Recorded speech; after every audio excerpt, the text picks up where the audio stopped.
साफ नजर आ रहा था कि इरादा किसी की जान लेने का था। जरूर किसी का मन कड़वाहट से भरा था और वो अपने अंदर की इस कड़वाहट को किसी के खून से मिटाना चाहता था।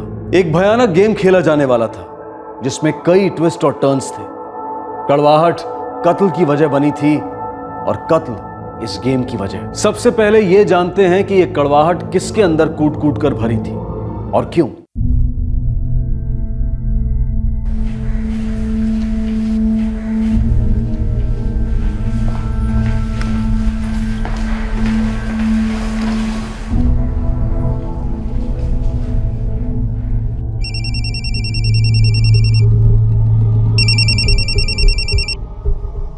हाँ अजय बोलो। कुछ सोचा रजनी? क्या करना है? कब तक यूं ही हाथ पे हाथ रखे बैठे रहेंगे? लेकिन हम कर भी क्या सकते हैं? अब और उसकी बात नहीं मान सकते। फ्रॉड किया उसने रजनी हमारे साथ, अब उसके आगे और नहीं झुक सकते। बहुत गंदा गेम खेला उसने हमारे साथ। वो हमें घुमाता रहा और हम शतरंज के प्यादों की तरह घूमते रहे। उसने अपना गेम खेल लिया, अब हमारी बारी है। तुम ठीक कह रहे हो अजय। अच्छा ऐसा करो, शाम को घर पे आ जाओ, शंकर भी होगा, मिलकर सोचते हैं क्या करना है। ठीक है।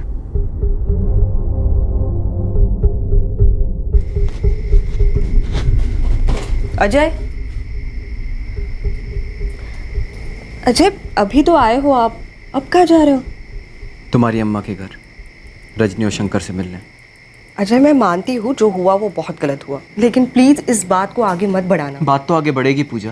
वो अपनी मनमानी करता रहे और हम चुपचाप बैठे देखते रहे, ये नहीं हो सकता। लेकिन अजय आप तुम टेंशन मत लो, मैं और तुम्हारे भाई मिलके सब संभाल लेंगे।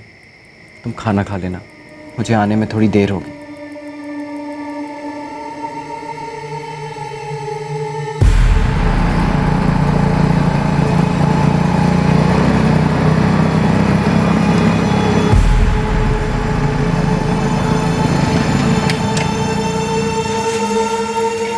रमेश अन्ना को जरूर पहले से पता होगा मुथुरमन के इरादों के बारे में। जानबूझकर फंसाया उसने हमें। आज फिर से मेरी रमेश अन्ना से बात हुई थी, उन्होंने तो हाथ खड़े कर दिए आपने। मुझे तो लगता है कि मुथुरमन को उन्होंने ही खड़ा किया, पूरा प्लान किया होगा हमें धोखा देने के लिए। वणक्कम अम्मा। कैसे हो अजय? बस ठीक हूँ अम्मा। अम्मा आप चिंता मत करो, हम रमेश अन्ना को छोड़ेंगे नहीं। बेटा, मुझे सिर्फ तुम लोगों की चिंता है।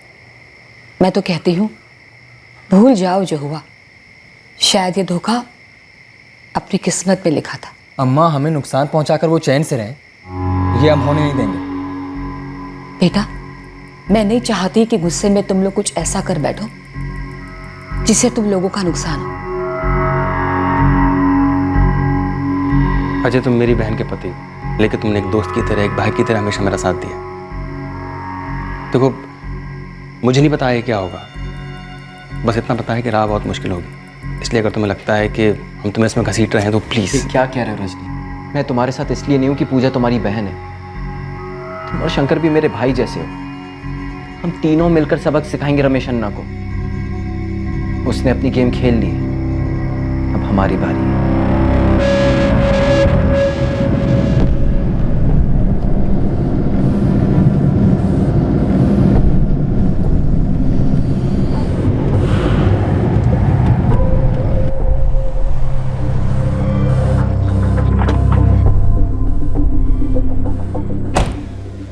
वणक्कम मिस्टर मूर्ति, सॉरी थोड़ा लेट हो गया। कोई बात नहीं है रमेश। हाँ वैसे ज़मीन तो पसंद आया ना आपको? ज़मीन तो पसंद है, लेकिन सोच रहा था। अब पसंद आया फिर सोचने का क्या सर? देखिए ज़मीन और जोरू का एक सा हिसाब होता है। पसंद आया और सोचने बैठेगा ना तो कोई और ही उड़ा लेगा। हाँ आप बोलेंगे तो आज ही डील फाइनल करते हैं। लेकिन ना यहाँ कोई तार है ना निशान है, कैसे समझ में आएगा कि कितनी ज़मीन किसकी है? मेरे रहते आपको टेंशन लेने की ज़रूरत नहीं है। जैसे डील फाइनल हो जाएगा, मैं बेचने वाला पार्टी को बोलकर फेंसिंग लगवा देंगे आपका हिस्से का जमीन पर। रमेश शिवराज टारगेट था जिसकी हत्या होने वाली थी और रमेश के साथ उसका ड्राइवर कम राइट हैंड विजय कुमार भी मारा जाने वाला था।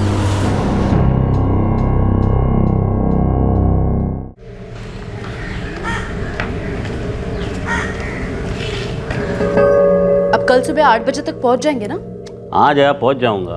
अब कितना बार एक ही सवाल पूछोगे? अब्बा। हाँ कार्तिक बेटा जीते रहो। अच्छा आप अपना अम्मा का ध्यान रखना और पहुँच कर फ़ोन कर देना। और आप कल सुबह 8 बजे तक पहुंच जाइएगा, देर मत कीजिएगा। नहीं करूँगा, लेकिन अब तुम भी देर मत करो वरना तुम्हारा बस निकल जाएगा। और विजय तुम्हें बस स्टैंड पर छोड़कर आएगा, उसके बाद फिर मुझे भी मीटिंग में जाना। ठीक है, चलो। चलो।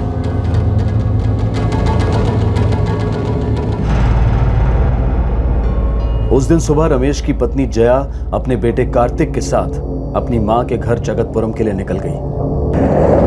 रमेश अगले दिन सुबह अपनी पत्नी और बेटे के पास जगतपुरम जाने वाला था। विजय, हाँ ना, तो आज रात इधर ही रुक जाना, फिर साथ में सुबह निकल जाएंगे जगतपुरम के लिए। ठीक है अन्ना, मैं अपना बैग साथ में लेकर आया हूँ, पीछे डिक्की में रखा हुआ। अच्छा चल ठीक है।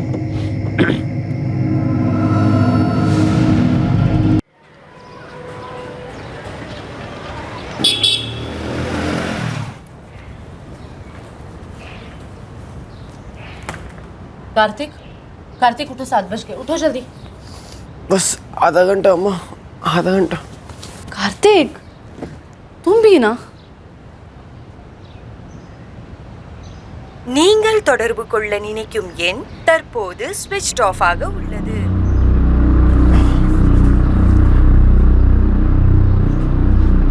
कार्तिक तुम बिल्कुल अपने अप्पा पर गए। टाइम का कोई वैल्यू ही नहीं है। उनको भी 8 बजे का बोला था, 9 बज गए, अब तक नहीं आए। शायद लेट निकले होंगे अम्मा, आ जाएंगे। कैसे पता चलेगा? फोन भी स्विच ऑफ आ रहा है। अरे तो विजय को फोन कर लो ना। किया था, उसका भी फोन स्विच ऑफ आ रहा है। तब तो शायद रास्ते में ही होंगे, मोबाइल सिग्नल नहीं पकड़ रहा होगा अम्मा, आ जाएंगे।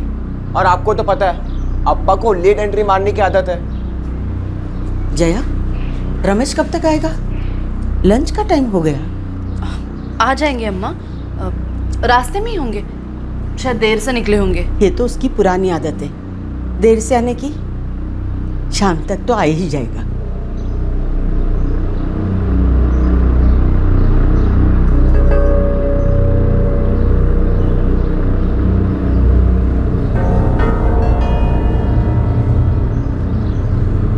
हेलो जया, अब मैं तुम्हारे घर के बाहर खड़ा हूँ, गाड़ी तो यहीं पर खड़ी है। गाड़ी वहीं पर है? गोपाल है ना, आप जरा घर में जाके देखिए ना, शायद रमेश भी वहीं पर हो। अच्छा ठीक है।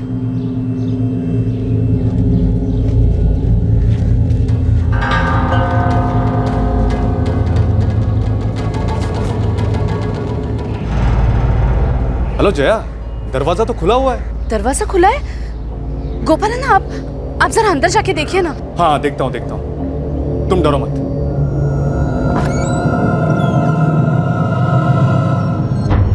हेलो गोपाल है ना, आप कुछ बोलते क्यों नहीं? रमेश है ना वहाँ, वो ठीक तो है ना? जया, यहाँ कुछ हुआ है। क्या हुआ है ना? जया तुम बस जल्दी आ जाओ। आप ऐसे क्यों कह रहे हैं ना? क्या हुआ है? कुछ बोलते क्यों नहीं? रमेश ठीक है ना?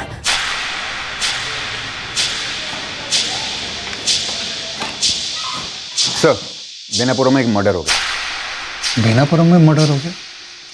कहाँ पर, किसका? सर रमेश शिवराज का। रमेश? यस सर, इसलिए मैंने सोचा कि आपको फौरन बता दूं।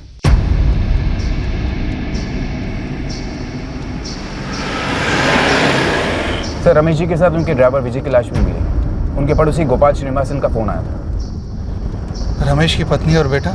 सर वो लोग कल ही जगतपुर में अपनी माँ के घर गए थे। पड़ोसी गोपाल बता रहा था कि वो आधे घंटे पहले ही बेनापुरम के लिए निकल चुके हैं। मत रोइए अम्मा, हम बस आधे घंटे में घर पहुंच जाएंगे।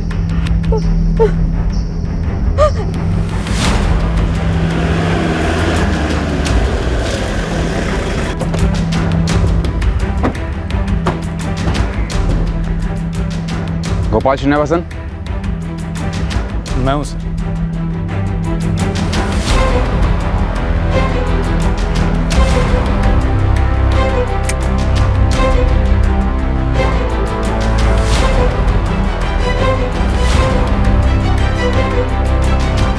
करीब 1 घंटे पहले जगतपुरम से रमेश अन्ना की बीवी जया का मुझे फ़ोन आया था। वो कह रही थी कि सवेरे से इनका फ़ोन नहीं लग रहा था और उनका ड्राइवर विजय का भी फ़ोन नहीं लग रहा था। तो उसने मुझसे कहा कि ज़रा घर पे जाके देख कर आओ। और मैं यहाँ आ गया। मैं आया तो दरवाज़ा खुला हुआ था। अंदर आके देखा तो रमेश अन्ना की लाश यहाँ पर पड़ी हुई थी, तो मैंने आपको फ़ोन किया और गांव वालों को भी बुला लिया। फिर मैंने अंदर जाके देखा तो वहाँ विजय की लाश पड़ी हुई थी। सर, एक लाश इधर भी है।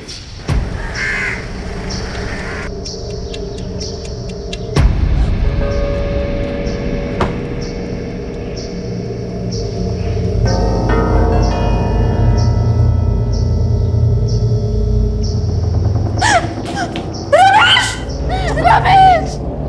रमेश! रमेश! जय, कार्तिक बेटा, हिम्मत रखो। सुरेश अन्ना, ये सब कैसे हुआ? किसने मारा इन्हें? जिसने भी मारा है वो पकड़ा जाएगा। मैं हूं ना। रमेश! बेटा माँ को संभालो। रमेश!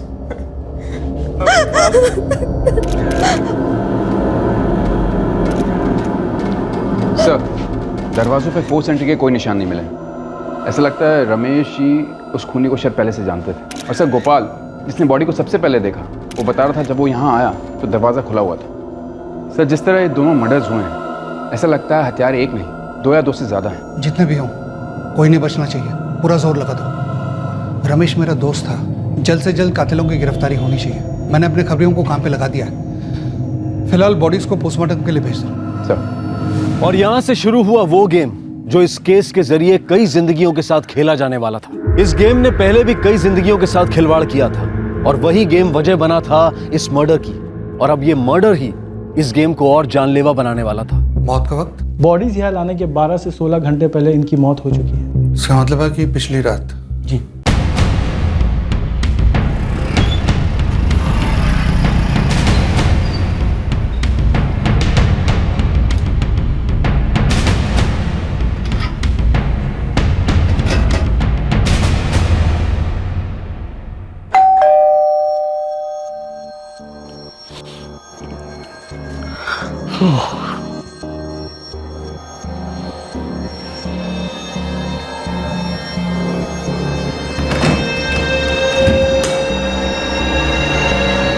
घर में कोई फोर्स्ड एंट्री के निशान तो नहीं मिले। रमेश की लाश लिविंग रूम में पड़ी थी। इसका मतलब है कि दरवाज़ा इसी ने खोला होगा। लेकिन इतनी रात गए किसी के लिए दरवाज़ा खोलने का मतलब, उस शख्स को जानता था, बहुत अच्छी तरह से जानता था।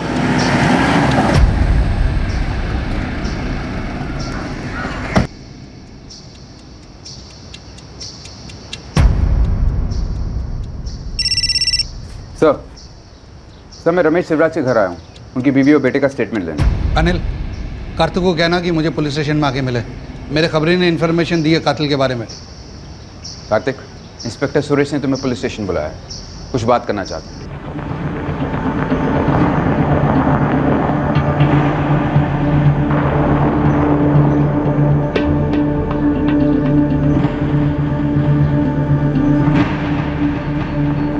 अम्मा, काम पे जा रहा हूँ मैं।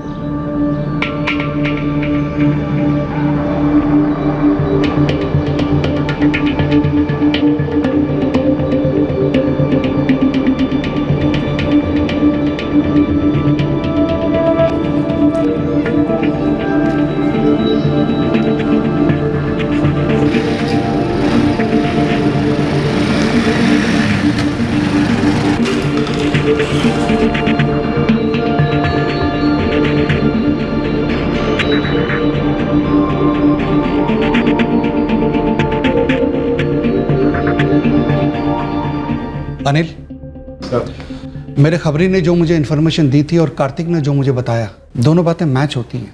कुछ महीने पहले रमेश ने सीता अम्मा की एक प्रॉपर्टी की डील कराई थी जो सक्सेसफुल नहीं हुई। जमीन के झगड़े में खून बहना कोई नई बात तो है नहीं। शायद ये डबल मर्डर केस भी उसी जमीन के झगड़े से जुड़ा हुआ है। तुम बता रहे थे ना कि हमलावर 2 थे? जी सर। मुझे लगता है 3 होंगे। सीता माँ के बेटे शंकर और रजनी और उनका दामाद अजय। चलो तीनों को उठाते हैं।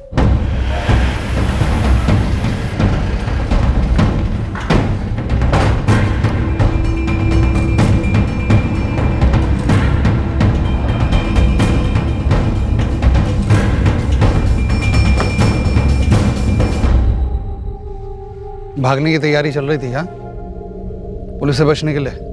नहीं नहीं सर, आप ये क्या कह रहे हैं? सर कहीं आप ये कहना तो नहीं चाह रहे कि रमेश अन्ना के खून में हमारा हाथ था? रमेश ही नहीं, ड्राइवर विजय, उसके भी खून का शक है तुम पर। नहीं नहीं सर, आपको कुछ गलतफहमी हुई है, हमने कुछ नहीं किया है। हर मुजरिम सबसे पहले ऐसे ही बोलता है, फिर हम जब अपने स्टाइल से समझाते हैं ना तो सब सत्यवादी बन जाते हैं, फिर सच ही बोलते हैं। नहीं नहीं इंस्पेक्टर साहब, मेरे बच्चे ऐसा नहीं कर सकते। वो क्यों किसी की जान लेंगे? सीता अम्मा, आप वजह पूछ रही हैं? आपको तो वजह पता ही है ना। आपके ज़मीन का सौदा रुक गया था क्योंकि आपका खरीदार पैसा देने से मुकर गया था। आपके दोनों बेटों को गुस्सा आया और वो गुस्सा उन्होंने रमेश पे उतारा, एक बेकसूर की जान ले ली। सर कोई मिस्टेक हुआ है सर, हमने कुछ नहीं किया है। जब लॉकअप में उल्टा टांगूंगा ना, 4 डंडे पड़ेंगे ना, खुद ब खुद सच बाहर आएगा, समझ गए? ये झूठ है सर। ना मेरा ना मेरी पत्नी के भाई और रजनी और शंकर का इसमें हाथ है।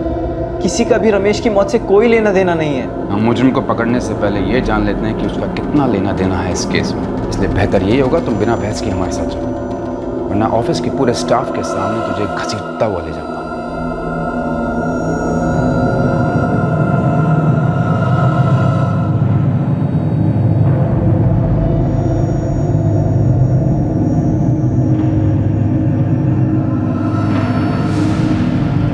जया, मैं सच कहती हूँ, मेरे बेटे और दामाद बेकसूर है, उन्हें बेवजह फंसाया जा रहा है। हमारे साथ जमीन के सौदे में धोखा हुआ, हमने कुछ नहीं कहा, सह गए थे हम लोग। पर अब मेरे पति और भाइयों के साथ जो हो रहा है वो जुल्म है। आप लोग क्यों आए हो यहाँ? मैं आपकी क्या मदद कर सकती हूँ? मेरे पति का खून हुआ है। मैं ये नहीं जानती कि ये सब किसने और क्यों किया। पुलिस अपना काम कर रही है। पुलिस ने मेरे पति और देवर को जेल में डाल दिया है, उन्होंने कुछ नहीं किया। अगर उन्होंने कुछ नहीं किया तो उन्हें कुछ नहीं होगा। पुलिस उन्हें बेवजह क्यों पकड़ेगी? ज़रूर उनके खिलाफ कोई सबूत मिला होगा। देखिए, हम वैसे ही बहुत परेशान हैं, अम्मा की तबीयत भी ठीक नहीं रहती। आप प्लीज़ उन्हें तंग मत कीजिए, आपके हाथ जोड़ता हूँ मैं। बेटा, मैं तुम लोगों का दुख समझती हूँ, मैं बस यही चाहती हूँ कि तुम भी हमारा दुख समझो। अम्मा, इस वक्त हम अपने दुख को सह लें, यही बहुत है। दूसरों का दुख समझ सके ऐसे हालत में नहीं है हम। अब प्लीज़ जाइए यहाँ से, प्लीज़।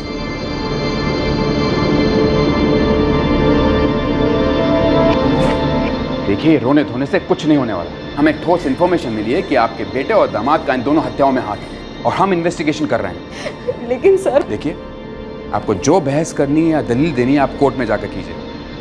यहाँ वक्त बर्बाद करके आपको कुछ हासिल नहीं होना। अब फैसला कोर्ट करेगी।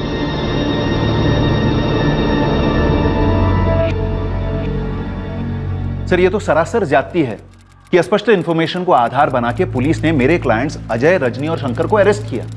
पुलिस के पास इन तीनों के खिलाफ कोई ठोस सबूत नहीं है। सर, सबसे पहली बात तो यह है कि पुलिस को जो खबर मिली है वो स्पष्ट नहीं है। जमीन की डील को लेकर झगड़ा यही इन दोनों खून की वजह है, और ये झगड़ा हुआ था लेट श्री रमेश शिवराज और इस जमीन की मालिक सीता अम्मा के बेटे रजनी और शंकर के बीच, जिसमें उनके दामाद अजय भी शामिल थे। पर जिस पुख्ता सबूत की बात मिस्टर विश्वनाथन कर रहे हैं, वो सबूत तो इन तीनों आरोपियों से पूछताछ के बाद ही हासिल किए जा सकते हैं। इसलिए कोर्ट से मेरी ये रिक्वेस्ट है कि इन तीनों आरोपियों को पुलिस रिमांड में लेने की इजाजत दी जाए। सर, ये कोई राज की बात नहीं है कि पुलिस कस्टडी में मेरे क्लाइंट्स के साथ पुलिस किस तरह से पेश आएगी। सर, मैं कोर्ट को यह बताना चाहता हूं कि मेरे क्लाइंट्स को इसलिए परेशान किया जा रहा है क्योंकि वो छोटे समुदाय को बिलोंग करते हैं। Sir, I object to that. ये तो सरासर बेबुनियाद इल्जाम लगाया जा रहा है। छोटी जाति का कार्ड सिर्फ सिंपैथी पाने के लिए खेला जा रहा है, और मेरी कोर्ट से रिक्वेस्ट है कि ऐसा बिल्कुल ना होने दिया जाए। कोर्ट अजय, रजनी और शंकर को 4 दिन के लिए पुलिस रिमांड में सौंपती है और पुलिस को निर्देश देती है कि 4 दिन के बाद इसी कोर्ट में अपने केस को पेश करें। 4 दिन की ये हिरासत पुलिस के लिए काफी थी इन तीनों संदिग्ध से सच उगलवाने के लिए। कत्ल के पीछे का मकसद और सबूत दोनों पुलिस ने खोज निकाले। आखिर था क्या यह मामला? कैसे उन तीनों ने रमेश और उसके ड्राइवर विजय की हत्या की थी? सब बातों का तालमेल पुलिस ने बिठा लिया था।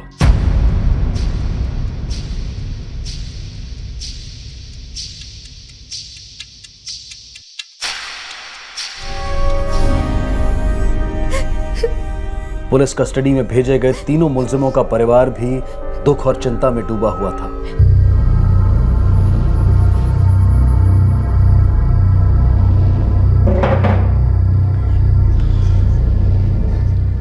तो तुम लोग कन्फेस करने के लिए तैयार हो ना? या और समझाऊं? ये तो सिर्फ प्रैक्टिस थी, एक्चुअल एक्शन तो अब शुरू होगा, जिसके आगे तुम लोग टिक नहीं पाओगे। मेरी बात समझ में आ रही है? या नमूना दिखाऊं? और तीनों ने अपना बयान दिया कि ये एक जमीन के सौदे का मामला था जिसमें कुछ अड़चन आ गई और सौदा पूरा नहीं हो पाया।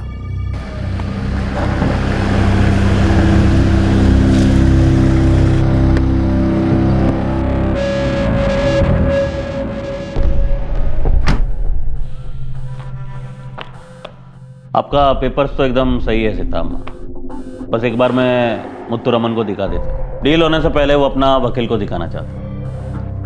Thank you. रमेश अन्ना, पर मुत्तू रमन अभी भी हमारे दिए गए रेट पर राजी नहीं हुआ है। जानता हूँ मैं अम्मा।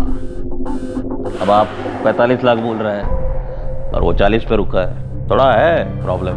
अगर आप लोग बोलो तो मैं 42 में डन कर, नहीं मैं बोलेगा तो वो मना नहीं करेगा। क्या बोल रहे हैं आप सीताम्मा? रमेश अन्ना, हाईवे के पास की ज़मीन है, साल भर में तो दाम बढ़ना ही है। कम से कम 44 लाख तो मिलने ही चाहिए हमें। ठीक है, तुम बोल रहा है तो मैं बात करेगा उससे, पर देखो मुझे उसका लिमिट मालूम है। मैं ज़्यादा से ज़्यादा उसको 42.5 लाख तक ला सकता हूँ। अगर आप लोग 44 लाख पकड़ के बैठेगा फिर तो ये सौदा होने से रहा, मैं भी कुछ नहीं कर सकता।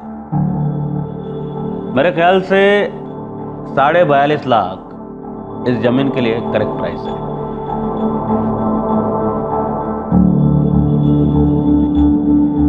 ठीक है रमेश अन्ना, 42.5 में मंजूर है। आप मुत्तू रमन से बात करवाइए। ये हुआ ना बात, मुझ पे भरोसा रखो। देखो मैं अपना खरीदने वाला और बेचने वाला दोनों में से किसी का नुकसान नहीं होने देता।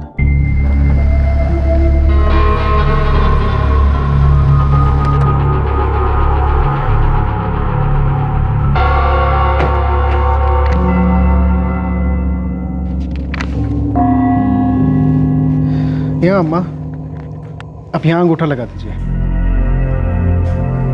मुत्तू जी, आपके साइन लगेंगे यहाँ।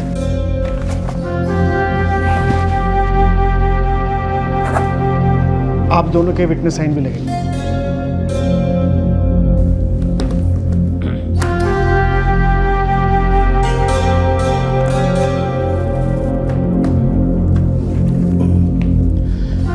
ये लीजिए अम्मा, टोकन के 7 लाख के चेक, जैसे कि पहले तय हुआ था।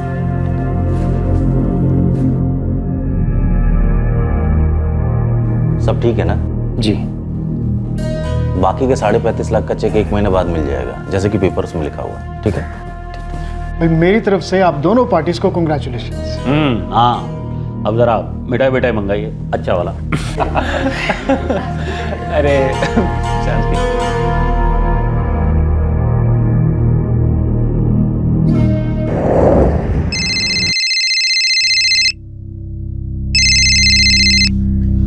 हाँ,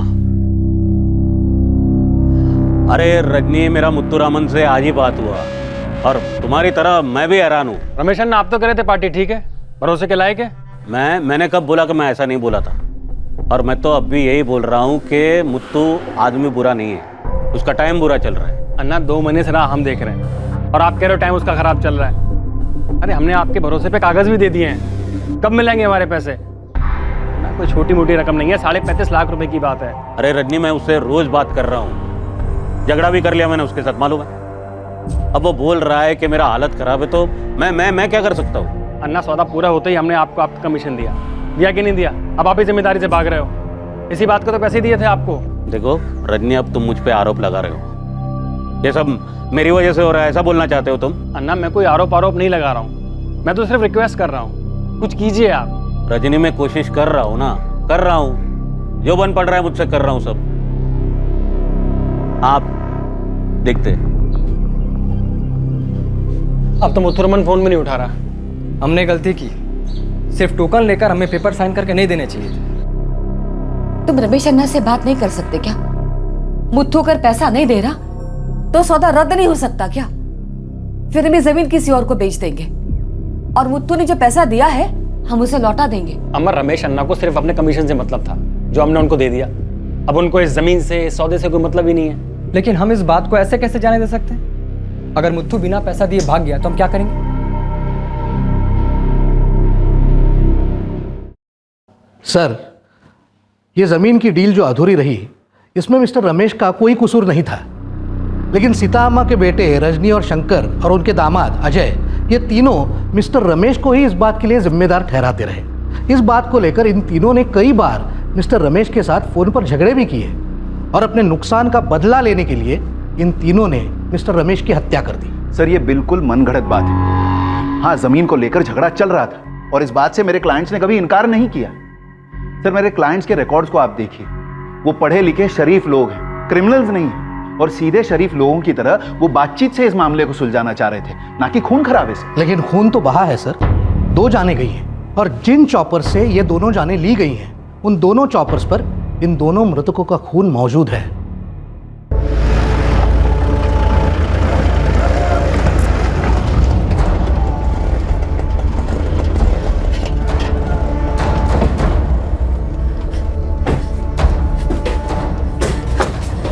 शंकर, ध्यान रखना यहाँ कोई हंगामा ना करे। ये क्या हो रहा है? कहाँ ले जा रहे हैं मेरे बेटे को?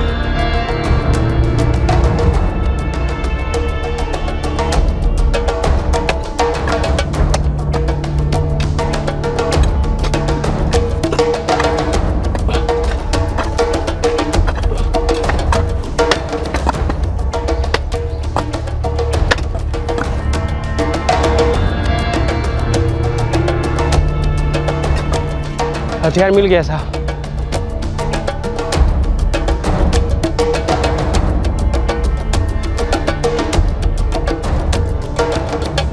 सर, मैं फिर से यही बात कहूंगा कि ये सो कॉल्ड मर्डर वेपन्स जो है वो पुलिस ने ही प्लांट किए थे मेरे क्लाइंट्स को फंसाने के लिए। उन्हें 3rd डिग्री देकर उनसे स्टेटमेंट्स लिए गए। सर, मेरे क्लाइंट्स को यह सब इसलिए सहना पड़ रहा है क्योंकि वो छोटी जाति से। सर, शुरुआत से ही यह इन्वेस्टिगेशन निष्पक्ष नहीं रहा है। सर, ये बात सभी लोग जानते हैं कि इस केस के इन्वेस्टिगेटिंग ऑफिसर सुरेश और मरने वाले रमेश शिवराज ये करीबी दोस्त थे। सर, मेरे क्लाइंट्स को पहले टारगेट बनाया गया और फिर उनके खिलाफ सबूत तैयार किए गए। सर, पुलिस की कार्यक्षमता पर खामखा उंगली उठाई जा रही है। सर, इन तीनों आरोपियों ने अपना अपना स्टेटमेंट गैजेटेड ऑफिसर के सामने दिया है और जिन वेपन को मिस्टर विश्वनाथन प्लांटेड वेपन कह रहे हैं वो वेपन बरामद करते वक्त उसकी बाकायदा वीडियो रिकॉर्डिंग हुई थी और वो जगह भी मिस्टर शंकर ने खुद पुलिस को दिखाई थी।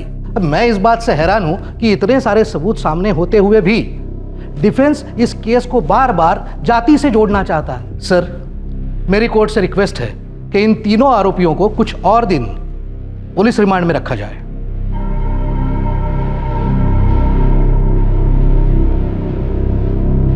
पुलिस ने अपनी तहकीकात लगभग पूरी कर ली है। कोर्ट को जरूरत महसूस नहीं होती कि मुलजिमों को फिर से पुलिस रिमांड में भेजा जाए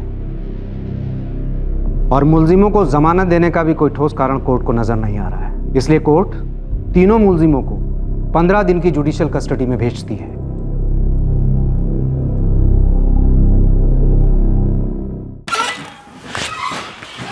सर, अनिल, ये कंप्लेंट लेटर है। रमेश शिवराज के बेटे कार्तिक ने जो लिख कर दिया था। कन्फेशन लेटर्स भी है, शंकर, अजय और रजनी का। और ये सीडी है, मर्डर वेपन बरामद करते समय हमने जो वीडियो रिकॉर्डिंग की थी उसकी। अनिल, ये लोग छोटी जाति की आड़ लेकर हमदर्दी हासिल करने की कोशिश कर रहे हैं और ये मैं होने नहीं दूंगा। कोर्ट में हमारे पास एक स्ट्रांग केस है पेश करने के लिए। रमेश के कातिलों को सजा मिलनी चाहिए। चार्जशीट तैयार करो। Yes sir.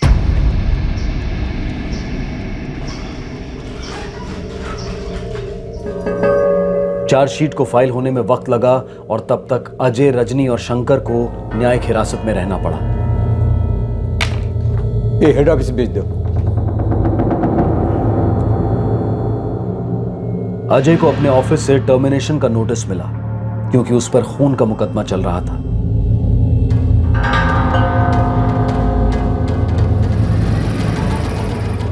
शांति, शांति किसकी चिट्ठी है? इसी केस की वजह से रजनी और उसके भाई शंकर को भी नौकरी से निकाल दिया गया। चार्जशीट कोर्ट में फाइल की गई। अजय, रजनी और शंकर पर हत्या के लिए धारा 302, घर में जबरन घुसने के लिए धारा 445 और मारपीट के इरादे से घर में जबरदस्ती दाखिल होने के लिए धारा 452 लगाई गई थी। अजय, रजनी और शंकर के स्टेटमेंट के मुताबिक उस रात वो तीनों हथियार लेकर रमेश के घर गए थे, उसे मारने के इरादे से।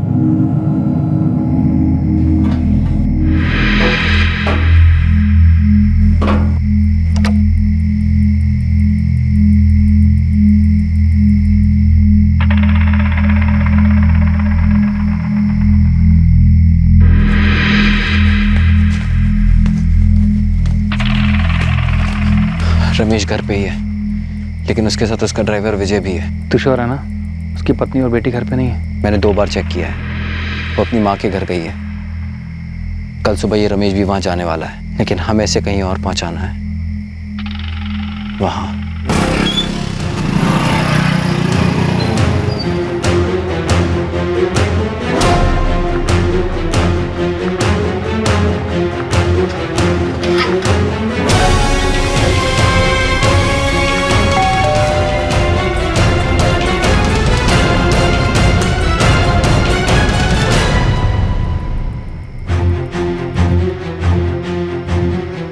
रजनी, तुम इस वक्त, शंकर, अजय, तुम भी, क्या कोई प्रॉब्लम है क्या?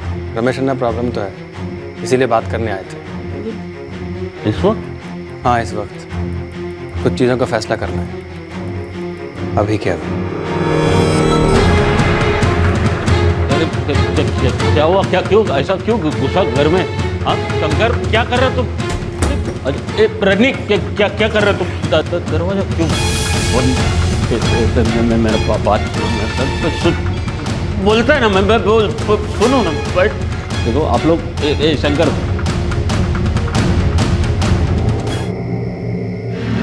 चार्जशीट पुलिस ने फाइल कर दी है। डिफेंस को चार्जशीट की कॉपी दी गई है ताकि वो अपना डिफेंस तैयार कर सके। केस की सुनवाई की तारीख जल्द तय की जाएगी।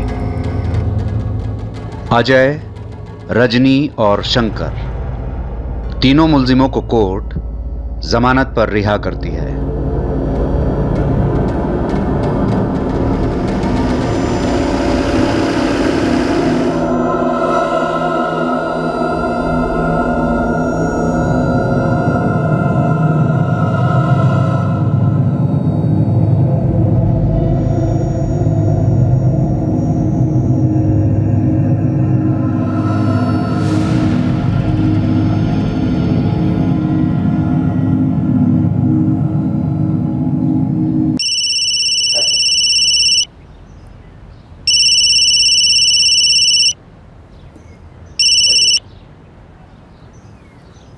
हेलो। जमानत मिली है, रिहाई नहीं। जिन जिन लोगों को मिलना चाहते हो ना, मिल लो, बाद में मौका नहीं मिलेगा। ऐसा चार्जशीट तैयार किया है कि तीनों के तीनों पूरी जिंदगी जेल में सड़ोगे। तुमने अपना खेल खेल लिया है इंस्पेक्टर सुरेश। हमारी ज़िंदगी के साथ जो खिलवाड़ करना था तुमने कर लिया है। इस खेल में हम पिछड़े ज़रूर हैं, मगर अभी तक टिके हुए हैं। हमने हार नहीं मानी। कुछ नहीं बिगाड़ सकते हो तुम मेरा। हाँ, वैसे एक तरीका है इस केस को बंद कराने का। तुम तो बहुत अच्छी तरह से जानते हो कि मैं इस केस को कितनी आसानी से बंद करा सकता हूं।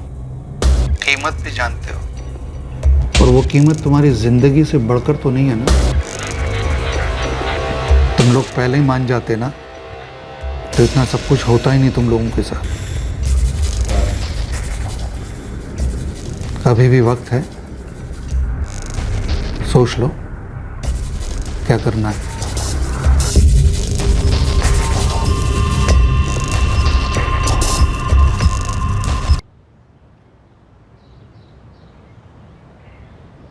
रवि अन्ना, क्या मैं काम पर जा सकती हूँ? घर पर बैठे बैठे घुटन सी होने लगी है। मैं समझता हूँ मीनाक्षी, लेकिन तू कुछ दिन रुक।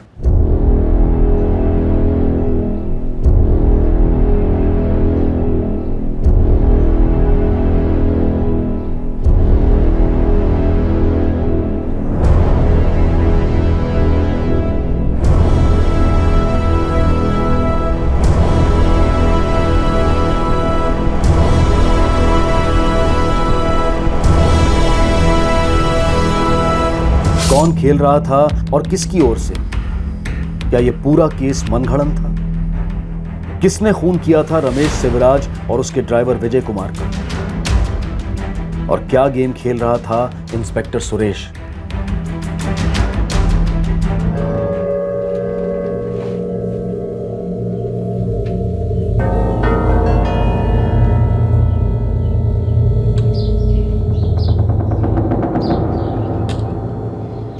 मेरे सारे कलीग्स मानते हैं कि कंपनी का मुझे जॉब से निकालने का फैसला गलत है। उनका कहना है कि मुझे इसके खिलाफ पिटीशन फाइल करनी चाहिए। अच्छा है अजय, तुम्हें अपनी बात रखने का मौका तो मिल रहा है। मुझे और शंकर को तो मौका भी नहीं मिला, सीधे ही टर्मिनेट कर दिया। अब तो दूसरी नौकरी ढूंढनी पड़ेगी। लेकिन वो भी कौन सा आसान होगा अन्ना। कोर्ट में अभी केस शुरू भी नहीं हुआ है, फैसला आना तो दूर की बात है। पर देखो, सजा अभी से ही भुगत रहे हैं। एक ये जमीन ही तो थी मेरे पास। सोचा था जाने से पहले तीनों बच्चों को कुछ दे जाऊंगी, पर गलती मेरी ही है जो मैंने जमीन बेचने की सोची, और उससे भी बड़ी गलती की रमेश को ये काम सौंपकर। अम्मा, आपकी कोई गलती नहीं है। गलती है पूजा, हम सबकी गलती है। छोटी जात में पैदा होना हमारी रजनी, जन्म से कोई छोटा बड़ा नहीं होता। इंसान की सोच उसे छोटा बड़ा बनाती है, और उन लोगों की सोच छोटी है और घटिया भी। अगर हम अपनी किस्मत और अपनी जाति को दोष देकर बैठे रहेंगे तो इंस्पेक्टर सुरेश जैसे लोग हमें ऐसे ही दबाते रहेंगे। रजनी, हमें लड़ना होगा, अपनी बेगुनाही साबित करनी ही होगी। अम्मा, आपको तो भरोसा है ना कि हम लोग बेगुनाह हैं? हाँ बेटा, तुम पर भरोसा है, पर यह बात कोर्ट में कैसे साबित होगी? कौन भरोसा करेगा कि इंस्पेक्टर सुरेश गलत है और तुम लोग सही? यकीन तो दिलाना ही होगा अम्मा। कोर्ट इंस्पेक्टर सुरेश के झूठ को सच मान रही है। हमें कोर्ट को सच बताना होगा, कुछ भी करके। सही कहा अन्ना, अब पीछे नहीं हटेंगे हम। बहुत डर लिया, बहुत सह लिया, अब और नहीं।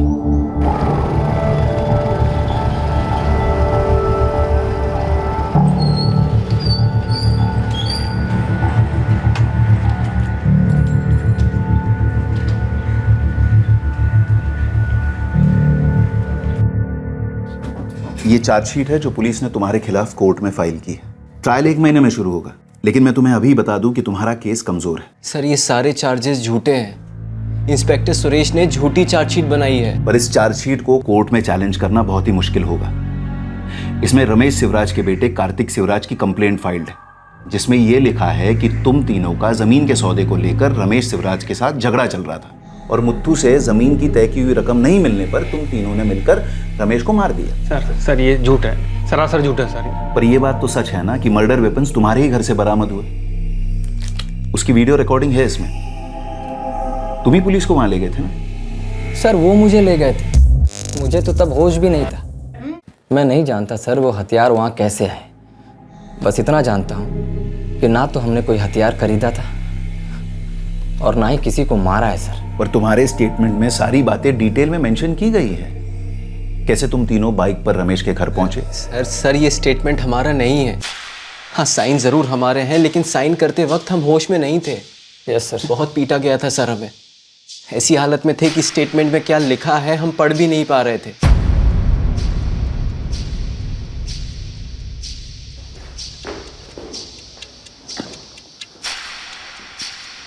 पेन चला, वरना डंडा चलेगा।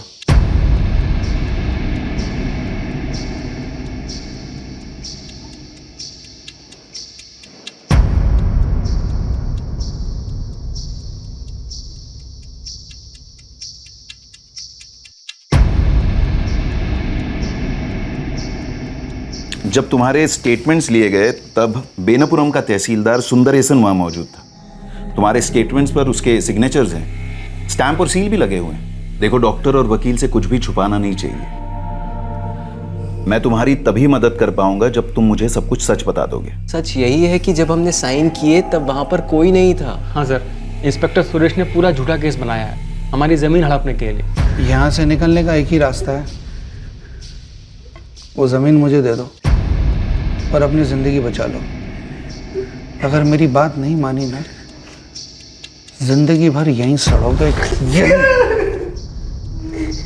ज़मीन के बदले ज़िंदगी, सौदा बुरा नहीं।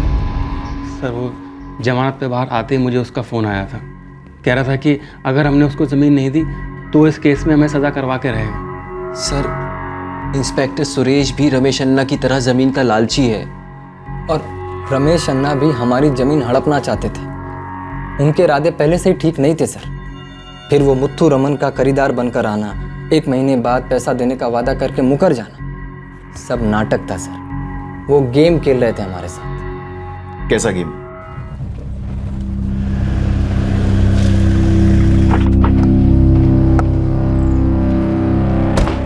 नमस्कारम सीता अम्मा। नमस्कार मैं रमेश अण्णा। रमेश अण्णा, ये हो क्या रहा है? मुत्तू रमन पैसा नहीं दे रहा है, मेरे बेटे कितने दिनों से परेशान है। आखिर ये सौदा पूरा कब होगा? सीता अम्मा, आपका यही सारा सवाल का जवाब देने आया मैं। एक रास्ता है मेरे पास। ये रजनी कहाँ है? 3 लाख? मजाक कर रहे हो आप हमारे साथ? ये तो सरासर बेईमानी है। मतलब कि 45 लाख रुपए की ज़मीन हम आपको 10 लाख में दे दें? शर्म आनी चाहिए आपको इस तरह का ऑफर लाते हुए। संभाल के बोलो रजनी। देखो, मैं ये ऑफर लेकर आया हूँ क्योंकि मैं जानता हूँ मुत्तू रामन के पास 35.5 लाख रुपए नहीं है, उसके पास सिर्फ 3 लाख रुपए है। अरे तो हम क्या करें? कहाँ 35.5 लाख और कहाँ 3 लाख? फ्रॉड है ये तो। जब पैसे नहीं थे तो पहले बोल देते, हम जमीन किसी और को बेच देते। टोकन अमाउंट देने के बाद, पेपर साइन होने के बाद ऐसा कैसे कर सकते हैं वो? देखो रजनी, तुम समझ नहीं रहे हो मेरा बात। नाम सब समझ रहे हैं। आपको आपका कमीशन मिल गया है, हमें फंसाकर पल्ला झाड़ रहे हो आप। आज नीचे रखो रजनी, मैं यहाँ मामला सुलझाने आया हूँ और तुम मुझे पे उंगली उठा रहे हो। मैं ब्रोकर हूँ, तुम लोगों का नौकर नहीं हूँ। काम करो, तुम खुद बात कर लो मुत्तू अन्ना से और निकालवा लो अपना पैसा। अरे देखो, वो बेचारा मुसीबत में है और तुम सामने वाले का मुश्किल समझने के बजाय मुझे पे चिल्ला रहे हो। मुझे बताओ, कौन सा पहाड़ टूट पड़ेगा अगर कम कीमत में जमीन बेच दोगे तो?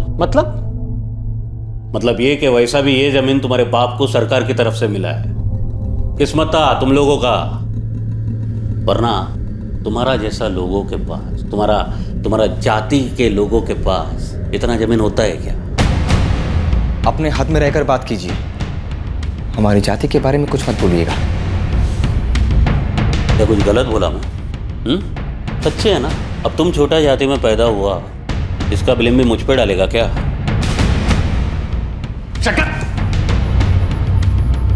आंखें नीचे रखो,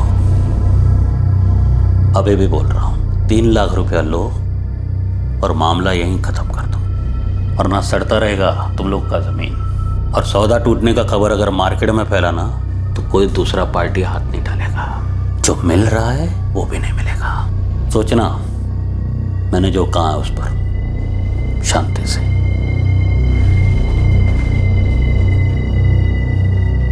बहुत बुरे फंस गए थे सर हम, किसी और को भी जमीन नहीं बेच सकते थे, पेपर साइन हो चुके थे। अभी एक डिस्प्यूटेड प्रॉपर्टी थी, कौन हाथ डालता है इसमें? सर, ये था उनका गेम। वो जानते थे हम बुरे फंस चुके हैं, वो बस राह देख रहे थे कि कब हम हिम्मत हार कर उनकी ऑफर मान लें। लेकिन ऐसा नहीं हुआ और तब इस मामले को सुलझाने आया इंस्पेक्टर सुरेश।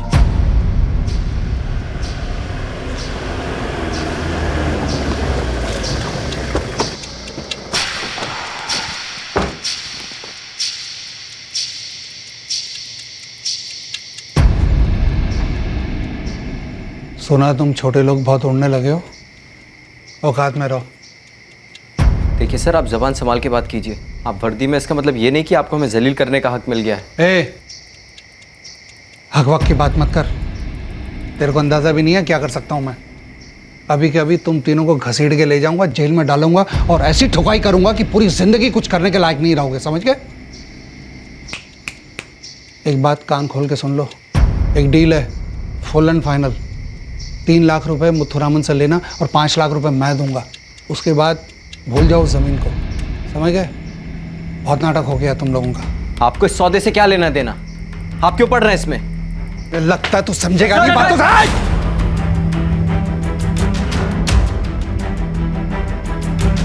पीछे अगर हाथ भी लगाया ना, हथकड़ी लगा दूंगा।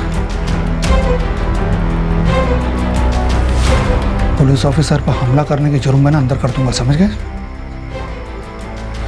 उस जमीन मुझे चाहिए, मतलब चाहिए। और वो जो 5 लाख रुपए मैं दे रहा हूं ना, वो मेरी दरिया दिली है, वरना फूटी कौड़ी नहीं मिलेगी। और ऐसे चार्जेस मैं अंदर करूंगा कि पूरी जिंदगी सड़ते रहोगे अंदर। मामले को जल्दी से रफा दफा करो, टाइम नहीं है मेरे पास।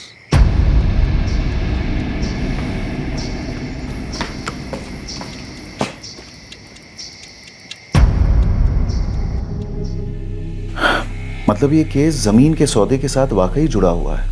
इंस्पेक्टर सुरेश अपने दोस्त के लिए नहीं बल्कि इस जमीन के लिए ये सब कर रहा है। हाँ सर। तुम लोगों ने मुझे ये सब पहले क्यों नहीं बताया? अब उनका केस बहुत स्ट्रांग हो गया है। सर धमकी दी गई थी हमें कि मेरी और रजनी की पत्नी को भी वो गिरफ्तार कर लेंगे। सोचो, जो कुछ मैंने तुम लोगों के साथ किया, अगर मैं तुम्हारी बीवी पूजा के साथ करता और तुम्हारी बीवी शांति के साथ करता, वैसे मैं बहुत कुछ कर सकता हूँ। सच में बहुत कुछ कर सकता हूँ। सर इसी वजह से हमारे मुंह बंद थे। हम नहीं जानते थे कि वो कोर्ट में झूठे स्टेटमेंट पेश करेगा और इतनी आसानी से झूठ को सच बना देगा। हमने इस गेम में बहुत कुछ खोया है सर, हमारी ज़मीन, हमारा जॉब, हमारी इज्जत। लेकिन अब खोने का डर चला गया है। हमें बस अब लड़ना है इस बेईमान अफसर के खिलाफ। सर इसलिए हम आपके पास आए। सर कोई तो तरीका होगा इस गलत आदमी को सबक सिखाने का, उसे सजा दिलवाने का। एक रास्ता है,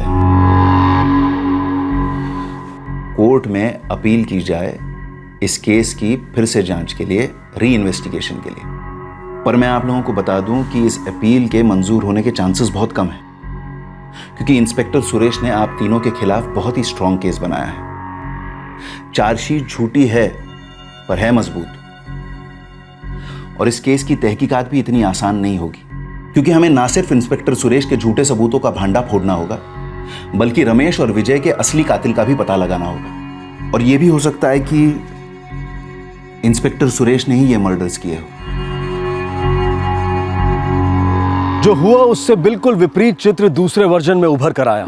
ऐसा लग रहा था कि अजय, रजनी और शंकर, इन तीनों आरोपियों को फंसाने की पूरी प्लानिंग की गई थी। इंस्पेक्टर सुरेश का वर्जन चार्जशीट में फाइल कर कोर्ट में सबमिट किया जा चुका था, और इन तीनों आरोपियों का वर्जन इनके वकील के पास था जो इनका मुकदमा लड़ रहा था। इनमें से कौन सा वर्जन सही था?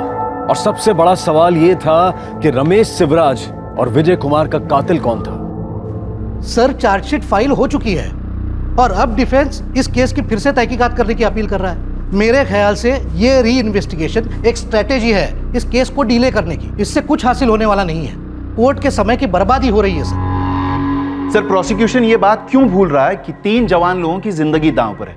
मुझे समझ में नहीं आता कि इन्हें री इन्वेस्टिगेशन से क्या आपत्ति है। सर मैंने चार्जशीट पढ़ी और मुझे लगता है कि ये पूरा का पूरा केस मनगढ़ंत है। मनगढ़ंत कहानी तो डिफेंस कर रहा है सर कि इंस्पेक्टर सुरेश को छोटी जाति के लोगों से नफरत है और वो आरोपियों की जमीन छीनना चाहते हैं। एक ईमानदार और एफिशिएंट पुलिस ऑफिसर को बेवजह बदनाम किया जा रहा है सर। सर चार्जशीट अपनी जगह पर है, मैं उस पर बहस नहीं करना चाहता, लेकिन सर सही मायनों में ये केस छोटे वर्ग के लोगों पर हो रहे जुर्म और अमानवीय बर्ताव से जुड़ा हुआ है। I object to that sir. फिर एक बार जाति के नाम पर कोर्ट की सिंपैथी हासिल करने की कोशिश की जा रही है। ये एक क्रिमिनल केस है सर। आरोपियों की जाति बिरादरी का इससे कोई लेना देना नहीं है। बिल्कुल लेना देना है सर। कन्फेशन स्टेटमेंट्स पर मेरे क्लाइंट से जबरदस्ती साइन करवाए गए, सारे सबूत मनगढ़ंत है। पुलिस के पास कोई ठोस सबूत नहीं है जिससे मेरे क्लाइंट्स को मुजरिम ठहराया जा सके, सिवाय उस हथियार के जो मेरे क्लाइंट के घर से बरामद किए गए थे। But sir I strongly suspect कि वो हथियार वहां प्लांट किए गए थे, वो असली मर्डर वेपन है ही नहीं। सर कोर्ट ये जानती है कि इंस्पेक्टर सुरेश और मर्डर विक्टिम रमेश शिवराज ये बहुत ही अच्छे दोस्त थे, इसलिए पूरे चांसेस है कि मेरे क्लाइंट के साथ तहकीकात के समय पक्षपात हुआ हो। मेरी कोर्ट से सिर्फ यही रिक्वेस्ट है कि इंस्पेक्टर सुरेश के अलावा कोई और ऑफिसर इस केस को री इन्वेस्टिगेट करे। सर मेरे क्लाइंट्स की जमीन इन मर्डर्स की मुख्य वजह मानी गई है। इंस्पेक्टर सुरेश की भी इस जमीन में दिलचस्पी थी, इस बात को मैं साबित कर सकता हूं। इंस्पेक्टर सुरेश इस केस के शुरू होने से पहले मेरे क्लाइंट रजनी के घर गए थे कई बार, वो भी as a police officer. Sir, ये वो फोन रिकॉर्ड्स हैं जो बताते हैं कि इस केस के शुरू होने से पहले भी इंस्पेक्टर सुरेश बालचंद्रन की मेरे क्लाइंट्स अजय, रजनी और शंकर के साथ फोन पर बातचीत हुई थी। अब किस बारे में बातचीत हुई होगी ये मुझे बताने की कोई जरूरत नहीं।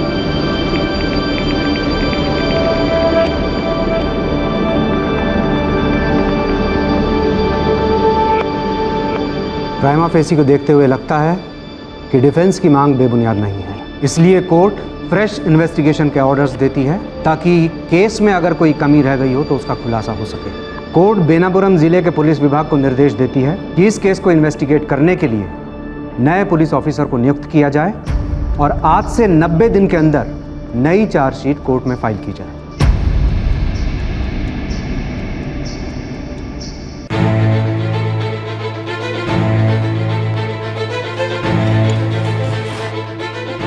Hello inspector Singh. Hello. Case की फाइल कैबिन में है। अब ये केस और मेरा कैबिन दोनों आपका है। वैसे किसी हेल्प की जरूरत हो तो प्लीज याद कीजिएगा। Thank you so much inspector Suresh. अब आगे की कार्रवाई हम करें। वैसे कुछ हाथ नहीं लगेगा, सारी तहकीकात हो चुकी है। ये इन लोगों का पैंतरा है जाति के नाम पर हमदर्दी हासिल करने का। इतनी जल्दी नहीं है मुझे किसी नतीजे पर पहुंचने। कोर्ट ने 90 दिन दिए हैं, हम हर पहलू पर गौर करेंगे, फिर देखते हैं ये केस कहां जाकर रुकता है। All the best. Thank you sir. Anil, तुम इस केस की इन्वेस्टिगेशन टीम में थे ना? जी सर। ये चार्जशीट तुम्ही ने बनाई थी? Yes sir. इस केस के तीनों आरोपियों का कहना है कि इसमें जो उनके कन्फेशन स्टेटमेंट है उन्होंने कभी दिए ही नहीं। सर, आप तो जानते हैं कि कोर्ट में आकर अक्सर आरोपी अपनी स्टेटमेंट से मुकर जाता है। अच्छा, उन तीनों आरोपियों के अलावा इस पे तहसीलदार के सिग्नेचर और स्टैम्प भी है। वैसे सर, जब ये साइन लिए गए थे तब मैं वहाँ मौजूद नहीं था।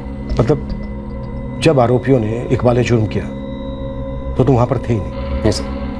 लेकिन सर, ये सिग्नेचर उन्हीं के हैं, आप चेक कर सकते हैं। अनिल, जब तुम वहाँ पर थे ही नहीं तो ये बात इतने श्योर होकर कैसे कह सकते?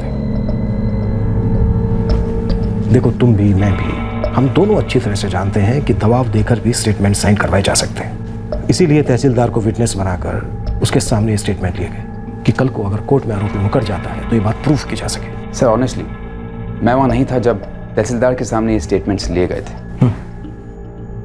अच्छा, जब आरोपी के घर से वेपन बरामद किए गए, क्या उस वक्त तुम वहां पर मौजूद थे?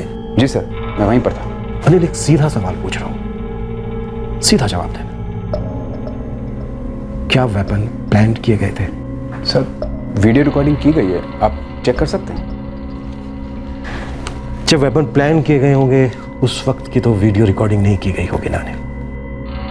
मैं ये जानना चाहता हूं कि एक दिन पहले या एक रात पहले हथियार प्लान किए गए थे? सर, पूछताछ के दौरान सुरेश सर को शंकर ने बताया था कि उसने अपने घर के पीछे मर्डर वेपन्स छिपाए। मतलब तुम वहां पर थे? जी नहीं सर, सुरेश सर ने ही उसे इंटरोगेट किया था। तो फिर तुमने इस केस में क्या किया? सर, मैं उनकी हेल्प कर रहा था। कैसी हेल्प? इस केस को इन्वेस्टिगेट करने में या फिर किसी और तरह की हेल्प? सर, जिस तरह एक जूनियर अपने सीनियर की हेल्प करता है, जाहिर सी बात है कि मैं इस केस में उनकी हेल्प कर रहा था। अगर हमें भी तुम्हारी हेल्प की जरूरत पड़े अनिल तो तुम्हें दोबारा बुलाएंगे। अभी तुम जा सकते हो। सर। राकेश, अनिल थॉमस का कहना है कि जब स्टेटमेंट्स लिए गए ये उस वक्त वहां पर मौजूद नहीं था। चलो उससे जाकर बात करते हैं जो उस वक्त वहां पर मौजूद था।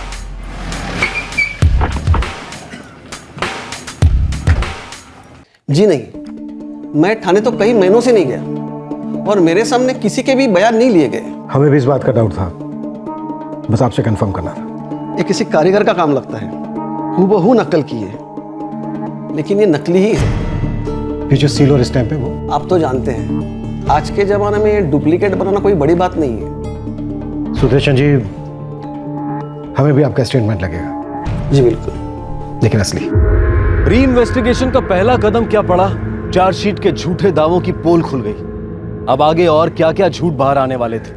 आरोपी को अपराधी साबित करने के लिए क्या क्या मनगढ़ंत सबूत प्लांट किए गए थे? नई इन्वेस्टिगेशन टीम को सिर्फ झूठ का पर्दाफाश नहीं करना था, बल्कि सच का भी पता लगाना था। और इस केस का सच आसपास ही था, लेकिन सामने लाना बाकी था। राकेश, सीधी सी बात है, सबूत ढूंढे नहीं गए बल्कि बनाए गए, वो भी झूठ की चाशनी में डुबोकर। असल में तहकीकात हुई नहीं। सर, इसका मतलब ये हुआ कि ये तीनों बेकसूर हैं। तो फिर सवाल ये उठता है कि आखिर खून किए किसने?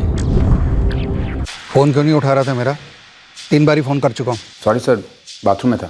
ऐसा क्या सवाल पूछ लिया उन लोगों ने? इतनी देर तुझे बाथरूम में बैठना पड़ा? चल बता, क्या कर रहे हैं वो लोग? पता नहीं सर। झूठ मत बोलना मुझसे। सिर्फ ये केस मेरे हाथ से गया है, थाने का इंचार्ज अभी भी मैं ही हूँ, समझ गया? सच कह रहा हूँ सर। एक बार पहले उन्होंने मुझे बुलाया था, आज फिर बुलाया सर। दोबारा क्यों बुलाया तुम्हें? सर, आज क्यों बुलाया मैं नहीं जानता, लेकिन पहली बार जब मुझे बुलाया था तब वो तहसीलदार के बारे में पूछ रहे थे, जिसकी हाजिरी में उन तीनों से स्टेटमेंट लिए गए थे। तो तुमने क्या बताया? सर, मैंने कह दिया कि मैं वहाँ मौजूद नहीं था, और सर मैंने ये भी कहा कि वो स्टेटमेंट सच्चे हैं। गुड। अब आगे से कुछ भी पूछताछ करे ना तो मुझे तुरंत बता देना, समझ गए? जी सर।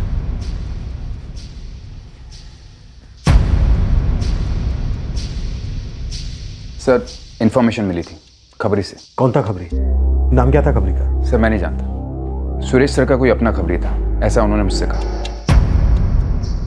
अनिल, मेरे खबरी ने जो मुझे इन्फॉर्मेशन दी थी और कार्तिक ने जो मुझे बताया, दोनों बातें मैच हो रही हैं। अनिल, तुम कह रहे थे ना कि हमलावर 2 होंगे? जी सर। मुझे लगता है 3 होंगे। अनिल, तुम्हें इस खबरी की भी कोई खबर नहीं थी? जी नहीं सर। अजय, रजनी और शंकर के खिलाफ कंप्लेन रमेश शिवराज के बेटे कार्तिक ने ही लिख कर दी थी? जी सर, आप खुद देख सकते हैं। वो तो मैं देख ही रहा हूँ, और काफी कुछ नजर भी आ रहा है जो पहले नजर नहीं आ रहा था।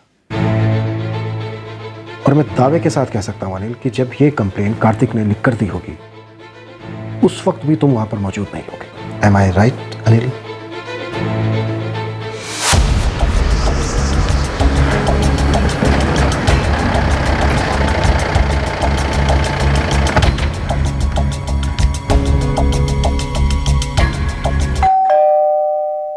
नहीं सर, मुझे इस ज़मीन के कारोबार के बारे में इतनी जानकारी नहीं थी। न मैंने कभी समझने की कोशिश की, ना उन्होंने कभी समझाने की। तुम्हें तो कुछ अंदाजा होगा। नहीं सर, मैं एक स्टूडेंट हूँ, अप्पा से करीब था, लेकिन उनके काम के बारे में ज़्यादा नहीं जानता। मतलब रमेश शिवराज ने जो डील सीता अम्मा और मुथु रमन के बीच करवाई थी, उस डील के बारे में आप दोनों को कुछ मालूम नहीं था? जी नहीं सर। कार्तिक, तो फिर तुमने किस बिना पर अपनी शिकायत में अजय, रजनी और शंकर पर शक जाहिर किया? सर, ये आप क्या कह रहे हैं? मैंने ऐसी कोई शिकायत नहीं की। उन तीनों को जब पुलिस ने गिरफ्तार किया, तब सीता माँ अपनी बेटी और बहू के साथ यहाँ आई थी हमसे मदद मांगने। सर, उससे पहले हमें किसी जमीन के सौदे के बारे में कुछ पता नहीं था। अदालत में जाकर पता चला उन लोगों ने मेरे पति को क्यों मार डाला। कार्तिक, ये साइन तुम्हारे है ना? हाँ सर, लेकिन ये स्टेटमेंट मेरा नहीं है सर। मैं तो उन्हें जानता भी नहीं था उस वक्त। इन्वेस्टिगेशन के बाद मुझे इनके बारे में पता चला। कार्तिक, अगर ये कंप्लेन तुम्हारी नहीं है तो इस पर ये तुम्हारे साइन कैसे आए? कार्तिक, इंस्पेक्टर सुरेश ने तुम्हें पुलिस स्टेशन बुलाया है। कार्तिक, तुम्हारे अप्पा मेरे बहुत अच्छे दोस्त हैं। जिसने भी उनकी जान ली है, उन्हें सजा दिलवा के ही रहूंगा। बेटा, यहाँ साइन कर दो। इस केस की इन्वेस्टिगेशन के लिए कंप्लेन फाइल करनी होगी। मैं सब कुछ लिख दूंगा, तुम सिर्फ साइन कर दो।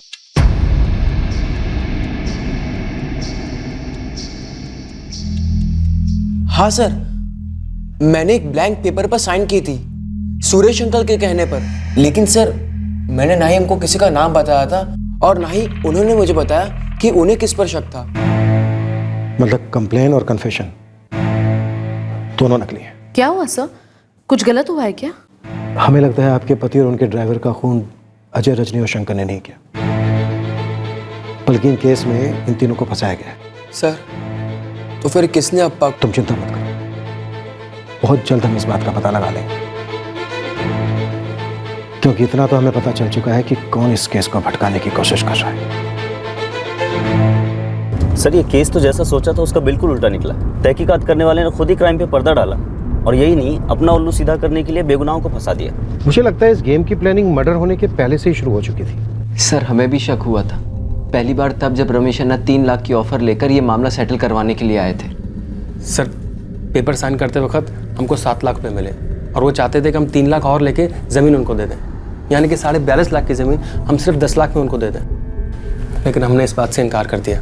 हाँ सर, और जब बातों से काम नहीं बना तो इंस्पेक्टर सुरेश को भेजा गया हमें डराने के लिए। सर इस पूरे गेम को शुरू रमेश अन्ना ने ही किया था, लेकिन शुरू करने वाला ही खत्म हो गया और उसके दोस्त इंस्पेक्टर सुरेश ने उसके खून के इल्जाम में तुम तीनों को फंसा दिया। शुक्र है सर आपको ऐसा लगता है, वरना हम तो बगैर किसी गुनाह की सजा काट रहे थे। कड़ियां जुड़ तो नहीं है, बस एक कड़ी मिसिंग है कि रमेश और विजय को किसने मारा और क्यों।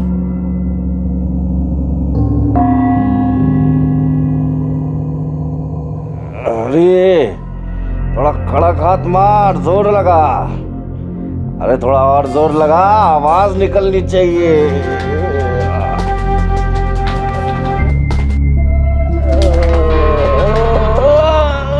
अरे मार ही डालेगा क्या?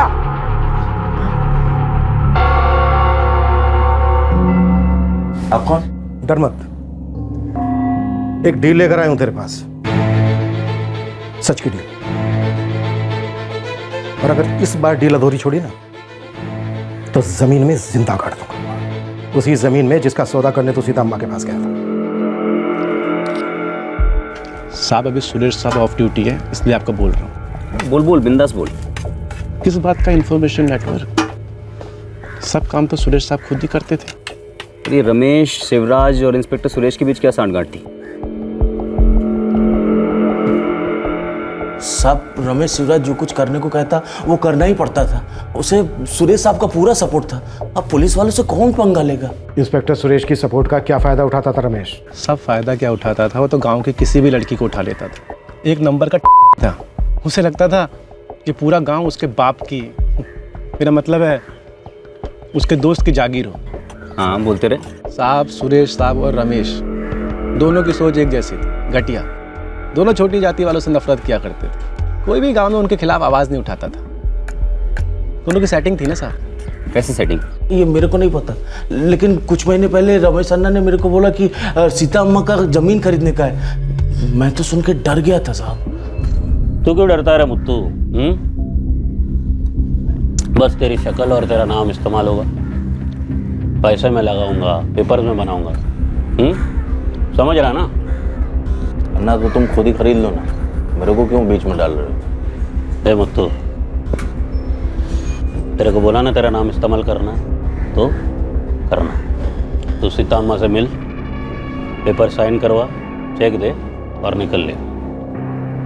चेक का पैसा तेरे अकाउंट में मैं डालूंगा और बाकी का जो भी काम है वो मैं करूँगा, समझे? साहब रमेश अन्ना का इरादा पूरा पैसा देने का नहीं था।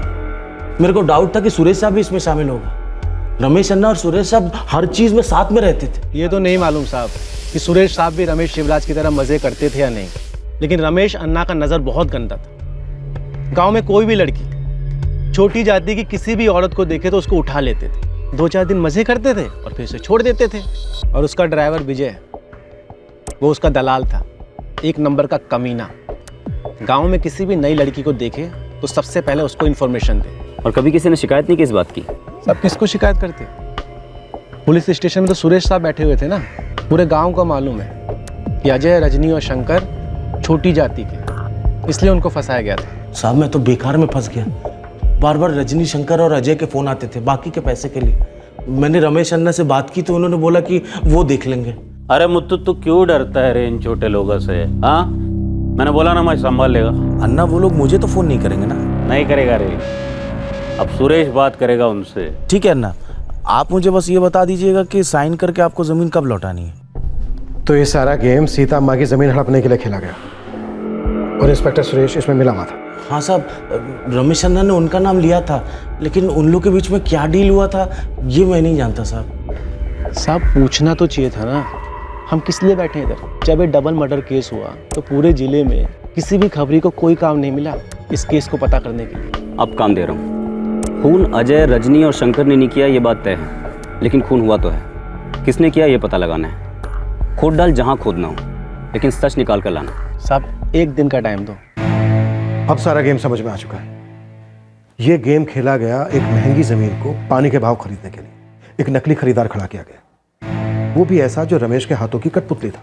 एक छोटी सी रकम टोकन के रूप में देकर जमीन मालिकों से पेपर साइन करवा लिए गए और फिर इंस्पेक्टर सुरेश से उन पर दबाव डलवाया ताकि वो डर जाए और रमेश को ये जमीन उसकी मनमाफिक कीमत पर मिल जाए। सर, रमेश और इंस्पेक्टर सुरेश दोनों पार्टनर थे, पर हो सकता है बाद में इंस्पेक्टर सुरेश के मन में लालच आ गया हो और वो पूरी रोटी अकेले खाना चाहता हो, इसीलिए मरवा दिया रमेश को और इल्ज़ाम लगा दिया अजय, रजनी और शंकर के ऊपर। राकेश, इस बात के हमारे पास ठोस सबूत हैं कि इंस्पेक्टर सुरेश की चार्जशीट झूठी है।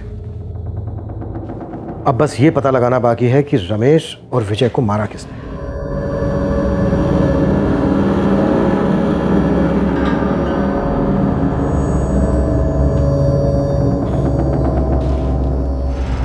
सब ठीक हो जाएगा।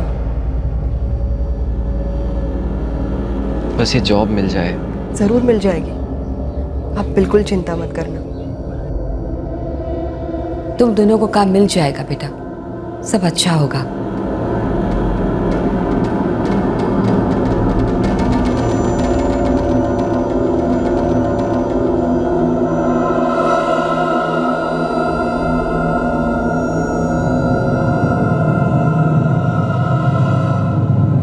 नई इन्वेस्टिगेशन टीम के पास वो सारे सबूत थे जो ये साबित कर रहे थे कि इस केस में पहले इन्वेस्टिगेशन हुई ही नहीं थी, और इस बात के भी पुख्ता सबूत हाथ लगे थे कि इंस्पेक्टर सुरेश ने अपने निजी फायदे के लिए इस केस की सच्चाइयों को तोड़ा मरोड़ा था।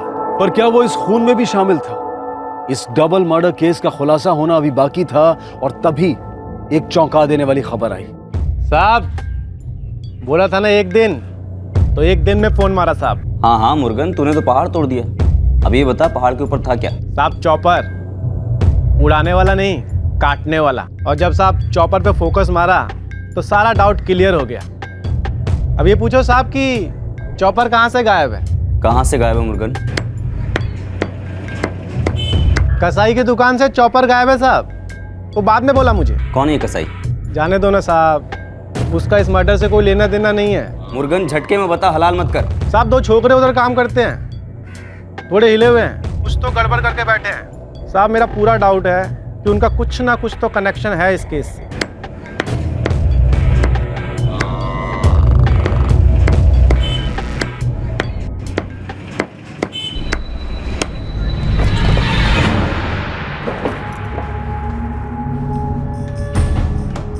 जिस दिन दुकान से चॉपर गुम गए, उसी रात को रमेश, शिवराज और विजय कुमार का कत्ल हुआ, वो भी चॉपर से।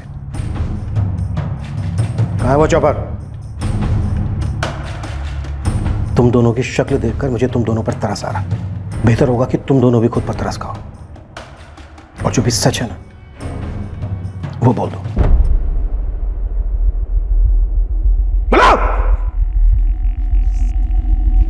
साहब, मेरा दोस्त मधु बेकसूर, मैंने मारा उन दोनों को। रमेश और विजय दोनों को मैंने मारा। साहब, ये झूठ बोल रहा है। मधु, तो चुप कर। साहब, ये झूठ बोल रहा है, हम दोनों ने मिलकर मारा उनको साहब।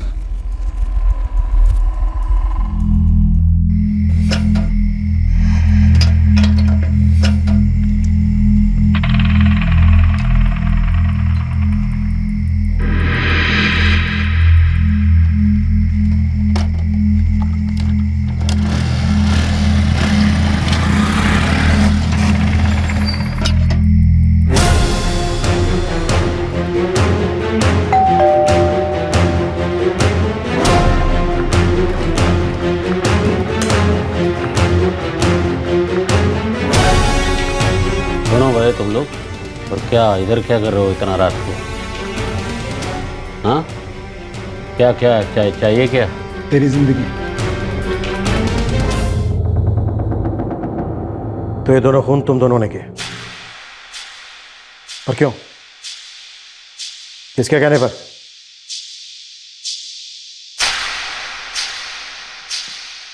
क्या किसी ने तुम दोनों को मजबूर किया था ये सब करने के लिए? हाँ साहब, मजबूरी में किया हम लोगों ने, और कोई रास्ता नहीं था हमारे पास। किसने मजबूर किया था? हाँ? इंस्पेक्टर सुरेश ने? रमेश, शिवराज और विजय।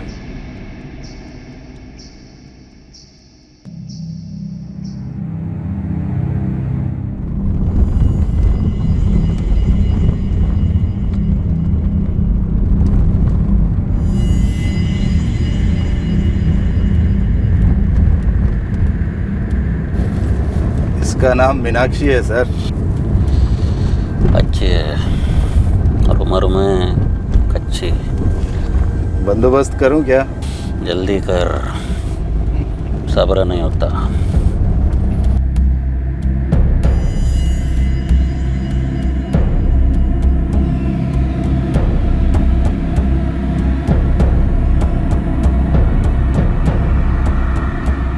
मीनाक्षी अकेली लड़की नहीं थे साहब। उस रमेश ने कई लड़कियों को गंदा किया था। राक्षस था वो आदमी, राक्षस। कभी किसी ने पुलिस कंप्लेन नहीं की उसके खिलाफ? की थी साहब, लेकिन वो हर बार बच जाता अपने दोस्त इंस्पेक्टर सुरेश की वजह से। हमने जो किया उसका हमें कोई अफसोस नहीं है। हमारे गांव में, हमारी बिरादरी में ऐसे कई सारे लोग हैं जो उसको मारना चाहते थे। कितनों की जमीनें छीनी उसने, कितनों की औरतों के साथ। रमेश और उसका चमचा विजय जीने के लायक नहीं थे साहब। हमें कोई दुख नहीं है उसे मारने का। हमने उसके गुनाह की सजा दी है उसको। चौपर कहाँ है? मेरे घर के पीछे मैंने छुपा रखे हैं।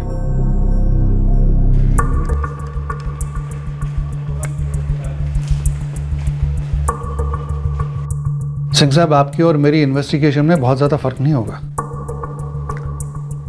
सुरेश साहब, अजय, रजनी, शंकर, इन तीनों बेगुनाहों को गुनहगार बनाने में आपने कोई कसर नहीं छोड़ी।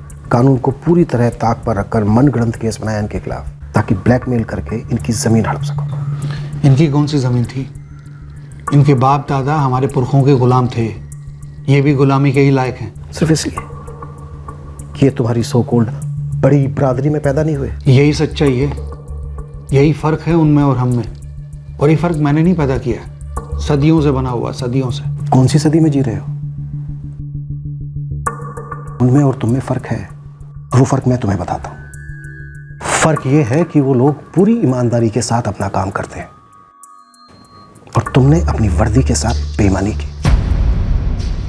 वो लोग दूसरों की बहू बेटियों की इज्जत करते हैं और तुमने अपनी वर्दी की आड़ में अपने रेपिस्ट दोस्त के गुनाहों को छुपाया। सही कहा तुमने सुरेश, उनमें और तुम में फर्क है, बहुत बड़ा फर्क है। और वो फर्क ये है कि वो हर लिहाज से तुमसे बड़े हैं और तुम हर लिहाज से उनसे छोटे, बहुत छोटे।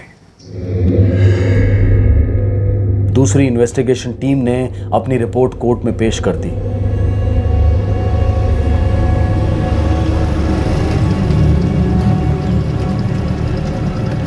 अजय, रजनी और शंकर पर लगाए गए चार्जेस कोर्ट ने खारिज कर दिए। इंस्पेक्टर सुरेश को पुलिस डिपार्टमेंट से सस्पेंड कर दिया गया और उस पर डिपार्टमेंटल इंक्वायरी बिठाई गई।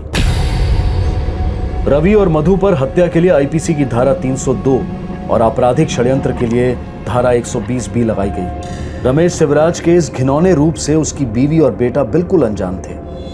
उन्हें हकीकत जानकर बहुत गहरा सदमा लगा।